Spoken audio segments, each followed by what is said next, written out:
Bonjour et bienvenue dans cette nouvelle vidéo de vocabulaire. Aujourd'hui, et comme d'habitude, je vous présente 5 mots que j'ai appris ou réappris récemment et je vous donne des définitions simples ainsi que des exemples concrets. L'objectif, c'est d'enrichir son vocabulaire de manière ludique, simple et accessible. Je vous invite donc à utiliser ces mots dans votre quotidien. Le plus sera le mieux, car plus vous les utiliserez et mieux vous les retiendrez. On commence avec le verbe hanter, E-N bien sûr. Hanter, ça signifie au sens propre, en agriculture, greffer en insérant un sion, donc une jeune branche d'arbre. Et par extension, au sens figuré, hanter, ça a le sens de lier, d'attacher, de joindre. J'ai découvert ce mot en enregistrant la prochaine lecture audio de la chaîne, à savoir Le dernier jour d'un condamné de Victor Hugo. Il disait « Ils m'apprennent à parler l'argot. C'est toute une langue hantée sur la langue générale, comme une espèce d'excroissance hideuse, comme une verrue. » Le deuxième mot, c'est le mot louchébem. Alors, louchébem, le louchébem, en fait, c'est un argot.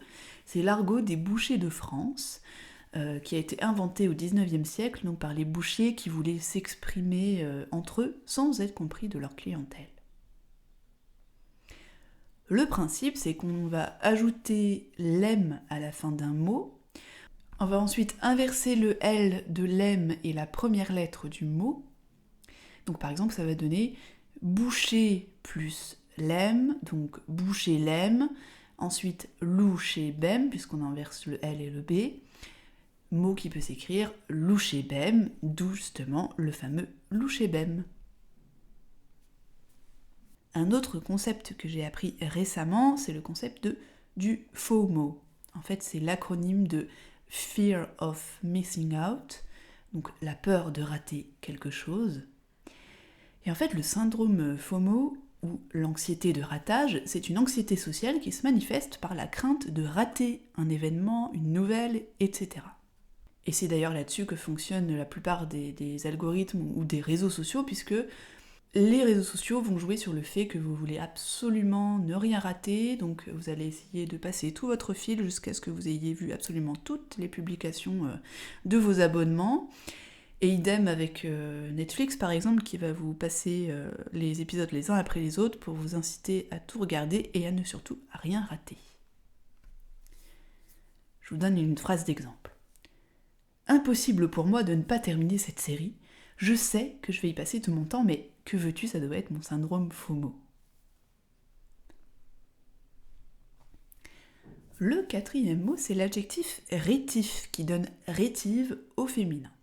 Alors, au sens propre, quelqu'un de rétif, c'est d'ailleurs souvent à propos des chevaux qu'on dit cela, ou d'une monture quelconque, c'est donc un cheval ou une monture qui s'arrête ou qui recule au lieu d'avancer, donc qui rechigne à avancer.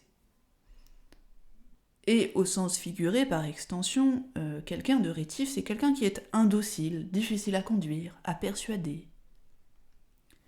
Je vous donne un exemple.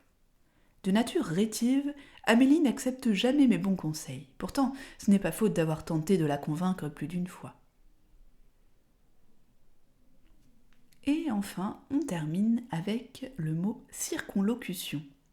Alors, une circonlocution, c'est un circuit de paroles dont on se sert quand on veut évoquer une chose sans l'exprimer directement. C'est un petit peu tourner autour du pot, si vous voulez.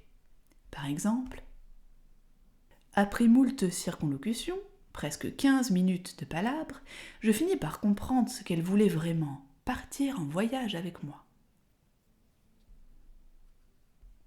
Voilà, c'est tout pour aujourd'hui. J'espère que vous aurez appris ou réappris certains mots. N'hésitez pas à me dire combien sur les 5 vous connaissiez déjà. Sachez également qu'il existe une page Tipeee pour cette chaîne. Donc si vous voulez participer à faire grandir cette chaîne, eh bien, vous pouvez tout à fait me faire un petit don et je vous remercie d'avance. D'ailleurs, merci de tout cœur à toutes celles et tous ceux qui pensent à me faire un don chaque mois. Ça me fait vraiment plaisir et clairement, ça me permet de pouvoir vous proposer ces vidéos assez régulièrement. Voilà, c'est tout pour aujourd'hui. Je vous souhaite une agréable journée, prenez grand soin de vous et à la prochaine, salut!